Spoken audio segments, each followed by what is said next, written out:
أعوذ بالله من الشيطان الرجيم بسم الله الرحمن الرحيم سید ذوالفقار علی شاہ قادری پیش کرتے ہیں یوٹیوب چینل صوفی صاحب قادری 1000 زیارت۔ السلام علیکم ناظرین، ہم ابھی رمضان مہینے کے لیے خصوصی طور پر عثمان صاحب چشتی کلندر مداری صاحب کا پوڈا کاسٹ مولا کا کرم رہا تو پورا 1 مہینہ پیش کریں گے انشاءاللہ۔ السلام علیکم شاہ صاحب، ابھی ہم جو ہمارے چینل کے کچھ سوالات تھے جو ہم ہمیشہ ہر کسی سے ریپیٹ کرتے ہیں، تو وہی ابھی آپ سے گفتگو کرنی ہے کہ بھئی نماز کیا ہے اور نماز کی حقیقت کیا ہے، اس پر آپ روشنی ڈالیں گے تو بہت بہتر ہوگا صاحب۔ جی جی جی جی جی وعلیکم السلام ورحمۃ اللہ وبرکاتہ، اور تمام جائرین کو میرا سلام۔ وعلیکم السلام۔ والسلام علیکم۔ بڑا توجہ کا مرکز ہے آپ کا سوال بھی۔ میری فکر کے حساب سے اگر دیکھا کبھی جائے کہ میرے لیے موضوع کا متعین کرنا، طے کر پانا بڑا مشکل ہوتا ہے کہ میں کہاں سے اس کی پہل کروں، کہاں سے شروع کروں۔ اچھا جی ہاں، کیونکہ نماز ایک ایسا موضوع ہے کہ بالواسطہ اس کے زبردستی کے 4 امام بن چکے ہیں، اور وہ جھگڑا علماء دین میں آج تک کے حل نہیں ہو پایا ہے۔ نماز کے طریقے پر ان کا آج بھی اتفاق نہیں ہے۔ بالآخر مجبور ان کو جو ہے یہ کہنا پڑا، مگر وہ کہنے میں صداقت نہیں ہے کہ چاروں مسلک حق پر ہے۔ جب چاروں مسلک حق پر ہے تو پھر حنفی صافی مسلک کے ساتھ جب جاتا ہے امام صافی کے پیچھے، تو مسلک صافی کے حساب سے نماز ادا کیوں نہیں کرتا؟ اچھا، یا مسلک صافی اگر کے لیے امام ابو حنیفہ اگر حق پر ہے تو امام حنفی کے پیچھے مسلک حنفیہ کے حساب سے نماز ادا کیوں نہیں کرتا؟ صحیح ہے۔ امام مالک والا حنبلی کے پیچھے کیوں نہیں ادا کرتا؟ امام حنبل والا مالک کے پیچھے مالکی والی جو ہے مسائل کے اور شرع کے حساب سے نماز ادا کیوں نہیں کرتا؟ تو یہ تفرقہ علماء میں آج بھی سلجھا نہیں ہے، نہ قیامت تک کبھی سلجھے گا۔ اور یہی ایک وجہ ہے جس کی وجہ سے نہ علماء میں اتحاد ہوگا، نہ مسلمان فرقے کے طور پر اتحاد المسلمین بن پائے گے۔ نماز ایک پیچیدہ مسئلہ ہو چکا ہے خود شریعت کے لیے، آج کے وقت کی شریعت کے لیے یہ نماز کا ایک مسئلہ وبائے جان ہے۔ شریعت کی گلے میں پھنسا ہوا تلخ اور سخت نوالا ہے، یہ کڑو بھی ہے اور سخت بھی ہے۔ ابھی تک کوئی بھی مسلک کسی دوسرے مسلک کو مطمئن کرنے پر ثابت قدم نہیں ہوا۔ بہت غور طلب بات ہے یہ۔ خیر، ہم آتے ہیں،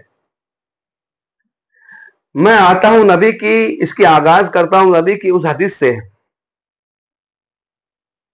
جب نبی نے، جب صحابہ کرام نبی کے ہاتھ پر کلمہ پڑھ کر بیعت ہوئے تھے اور مسلمان ہونے میں داخل ہوئے اور مسلمان ہوئے، تو ان کو جب نماز جب دی گئی اور جب حکم نماز ہوا، حکم صلاۃ ہوا، تو وہ حیران ہوئے کہ صلاۃ کیا ہے؟ تو بولے بندگی۔ تو بولے کیسی؟ جیسے ہم کرتے آئے ویسی؟ تو بولے نہیں، یہ کسی بت کی پرستش نہیں ہے اچھا، جو تم کرتے آئے ہمیشہ۔ تو بولے پھر؟ یہ وہ خدا ہے جو وجود سے پاک اور مبرہ ہے. حق. تو بولے اس کا تصور اور طریقہ دونوں میں دوں گا. تو نبی نے ان صحاباؤں کو کہا بظاہر بات ہے جب کوئی انسان پہلی بار کسی عمل کو کرتا ہے تو اسے تو نقل ہی کرنی پڑتی ہے نا. ہاں جی. تو پہلے پہل نبی نے انہیں کہا کہ دیکھو میں جو کرتا ہوں تم اس کی نقل کرو. ہاں. کیا کہا جملہ دیکھنا، بڑا غور طلب جملہ حدیث میں جو کرتا ہوں تم اس کی نقل کرو اور نقل کی اصل کو سمجھو. کیا کہا تھا؟ نقل کی اصل کو سمجھو. نقل کی اصل کو سمجھو. تو آج چاروں مسلک میں با جماعت برائے امام جو نماز پڑھائی جاتی ہے در حقیقت میں یہ فرض نماز نہیں ہے.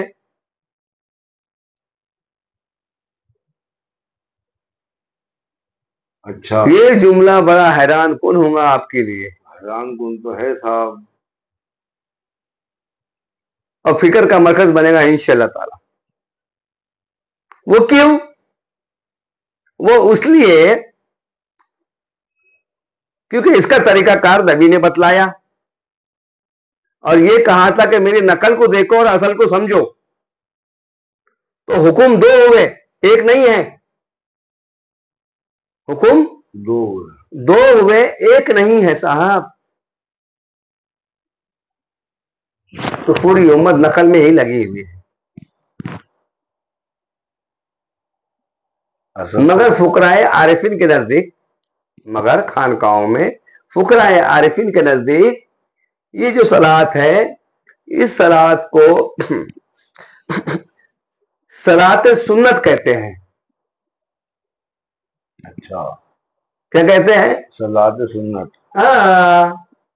علماء کے نزدیک جانا، مدرسے میں بچے جاتے ہیں، ہمیں بتائی جاتی ہے کہ ہر وقتوں کی نماز میں اتنی رکعت سنت ہے، اتنی رکعت واجب ہے اور اتنی رکعت فرض ہے. سنے نا آپ نے؟ ہاں جی. فرض نمازیں الگ، واجب نمازیں الگ، ہاں جی. سنت نمازیں الگ. ہاں جی. اور نافلہ الگ. جب ظاہر ہے، میں ایک مثال دیتا ہوں آپ کو. ہم کو بازار سے 3 پھل ملے. اچھا. اور تینوں پھل کی ذات جدا تھی. سمجھ رہے ہیں آپ؟ ہاں جی. تینوں پھل کی ذات جدا تھی تو ان کے نام بھی جدا تھے. صحیح. ان کی شکلیں بھی جدا ہوں گی پھلوں کی. ہاں جی. ہاں. ان کے رنگ بھی جدا تھے. ہاں جی. تو ان کے ذائقے بھی جدا ہوں گے، لازم ہے. حق ہے. تو جس طرح یہ 3 پھل ہم کو الگ نام سے، الگ ذائقے سے اور الگ رنگ اور روپ سے ملے ہیں نا، اسی طرح نماز بھی سنت، واجب اور فرض تینوں کے تینوں اپنے مقام پر الگ الگ کردار اور عمل میں پائے جائیں گے. اچھا. یہ بڑی روشن بات کہی ہے ہم نے آج. اس سے بھی فقراء کرام، صوفیہ کرام بے بہرا ہے. اس کی بھی وضاحت کرنا پڑے گی صاحب. تو پہلی سنت تو بتلا دیا جو مسجد میں امام کے پیچھے ادا کی جاتی ہے، صلاۃ سنت ہے. یہ صلاتیں سنت ہیں. یقین مانو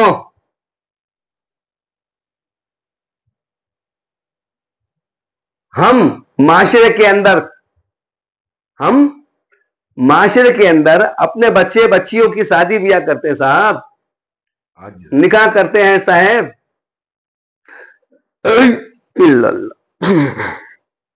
تو یہ جو نکاح ہے اصل میں اسے صلاۃ واجب کہتے ہیں.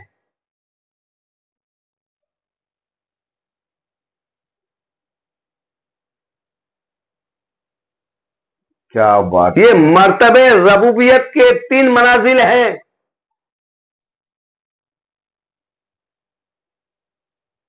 پہلے بچے کو صلاۃ سنت کے ذریعے رکوع اور سجود اور قاعدے کا اہتمام اور احترام کرایا جاتا ہے، سکھایا جاتا ہے.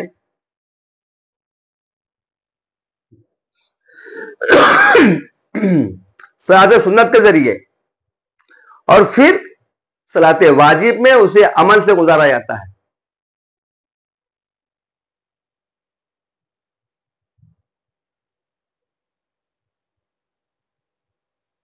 جس طرح حالت نماز میں جسم کے 8 حصے زمین پر ٹکنا شرط ہے، ٹھیک اسی طرح ازواجی زندگی میں آپ لوگ بہت سمجھدار ہیں. کہاں وہ مقام آتا ہے حالت سجدے کا جس میں مصلی کے اوپر 2 انگوٹے، 2 گھٹنے، 2 ہاتھ، ناک اور پیشانی ٹک جاتی ہے. ایک وہ مصلی، ایک یہ مصلی، دونوں کی مشابہت ایک جیسی.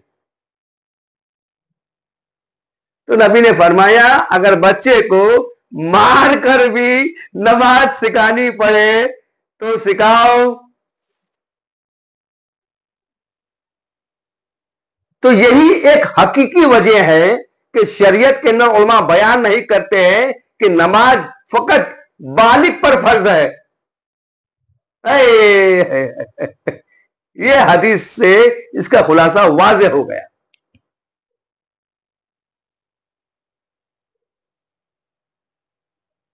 کیونکہ بظاہر بات ہے یہ تقاضا غیر فطری ہے.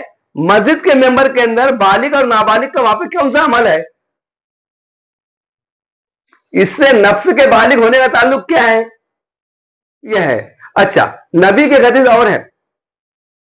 اب اس کی روشنی میں جو مضبوط کرتی ہے باب نکاح کے اندر، باب نکاح کے اندر آپ نے فرمایا ان نکاح من سنتی معراج المومنین. بات یہاں پوری ہو گئی میری شہادت پر.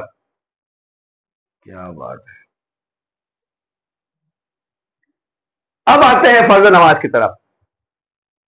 فرض نماز در حقیقت میں سالک باطن کے لیے ہے. فرض نماز در حقیقت میں سالک باطن کے لیے ہے جو اپنے جسم اور نفس کو اور عقل کو پس پشت رکھ کر کے چھوڑ دیتا ہے اور حالت فنا سے گزر کر اشتیاق و جنون کے ساتھ فراغ عشق کی مستی میں سربور ہو کر کے جب آپ اپنی بینائی سے اپنی روح کی معراج کرتا ہے تو اس روح میں حق تعالی تجلی نما ہو کر کے معراج دیتا ہے. ایسے مومن کے لیے یہ حدیث ہے الصلاۃ معراج المومنین. کیا بات ہے. حقیقت. سبحان اللہ. یہ راستہ ہے فرض نماز کا. اور بیٹھے ہیں کئی اور گمان کے اندر. مولا سلامتی بخشا صاحب، مولا عمر دراز صاحب، کہاں کی کہاں بات اور کہاں لے کے بیٹھے ہیں. اس لیے میں نے کہا تھا کہ روایتی نظام سے باہر آئے، اپنی فکریں پیدا کرے، ڈوبے ذرا باطن کے اندر جائے تو صحیح. ذرا کتابوں کو اٹھائے، حدیثوں کو پڑھے، اس کے مفہوم کو پڑھے، کو سمجھے، اس میں غوطہ لگائے، تحقیق کرے وجود پر، نفس پر.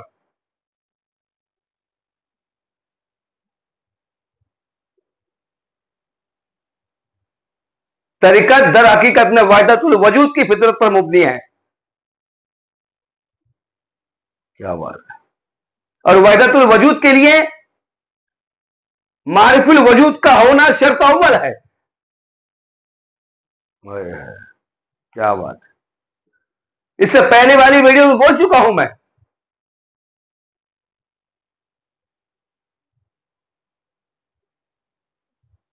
جس میں نفس، عقل اور روح کا ذکر تھا، سوال تھا، اس ویڈیو میں بول چکا ہوں میں. تو صاحب جس طرح سے تینوں پھل جدا ہوئے، شکل سے، شباز سے، ذائقے سے، نام سے، ٹھیک اسی طرح میں نے 3 صلات کو نام سے، عمل سے، مقام سے، کردار سے جدا جدا ثابت کیا اپنے دلائل دے کر کے. امید کرتا ہوں انشاءاللہ تعالی العزیز کہ تمام سامعین کو میری بات واضح سمجھ میں آ گئی ہوگی، اور سمجھداروں کے لیے میں دعا گو ہوں، اللہ انہیں اور ترقی دے، ان کے فہم کو دراز کرے، اور اللہ انہیں شعور ولایت عطا کرے، اللہ انہیں شعور ولایت عطا کرے، اللہ انہیں شعور ولایت عطا کرے۔ السلام علیکم۔ وعلیکم السلام، بہت بہت شکریہ، جزاک اللہ خیر۔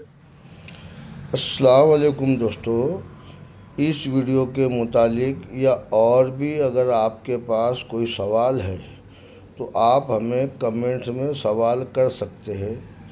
انشاءاللہ العزیز ہم عثمان چشتی قلندری صاحب سے آپ کے سوالوں کو پیش کریں گے، اور ان کے طرف سے جو بھی جوابات بنتے ہیں انشاءاللہ العزیز آئندہ آنے والے ویڈیو میں ہم آپ کے جواب دینے کی پوری کوشش کریں گے انشاءاللہ العزیز۔